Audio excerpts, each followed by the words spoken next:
میرے پاس ایک بندہ آیا، اس کا سبزی بیچتا تھا، ساتھ اس کا شاگرد بھی تھا۔ مجھے کہنے لگا کہ مولوی صاحب دم کرو تے چکر بڑے آندے نے، چکر بڑے آندے نے، دم کرو۔ اچھا میں ہالے کوئی گل بھی نہیں کیتی، نہ دم شروع کیتا، نہ کوئی گل کیتی۔ ان دا شاگرد ہی بول پیا، استاد جی جڑے دتے نے واپس آ رہے نے۔ استاد جی جڑے دتے نے نا چکر وہ واپس آ رہے نے، تسی گھبراؤ نہ، دم دی ضرورت نہیں، اوتھے ہی چلیے آپا جتھے چکر دینے نے۔ جے ایسے حال چی رہنا ہے تو پھر تو دم دی ضرورت نہیں، جے اگر توبہ کرنی پھر دم کرواؤ۔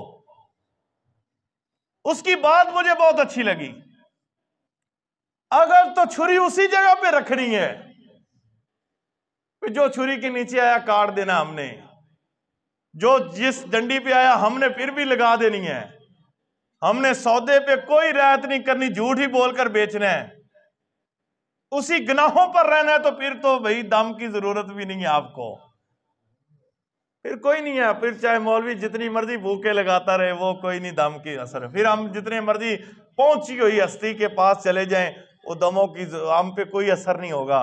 اثر اس وقت ہی ہے جب ہم الا بذکر اللہ تطمئن القلوب، اپنے دل کو ٹھیک کر لیں گے، اللہ کے ذکر سے منور کر لیں گے، ہم اس کو ٹھیک کر لیں، ہمیں دموں کی کوئی ضرورت نہیں ہے۔ اور پھر یہ بھی چیز ذہن میں رکھ لیں، ماں باپ بڑا پیر ناراض ہے، بندہ جا کے چلے لگا رہا ہے، جی میں 40 دن کے لیے وہاں جا رہا ہوں، اور ماں تم تو روٹی دے لے جنہوں کدی پوچھا بھی نہیں، چلیاں تے ٹریا ہے۔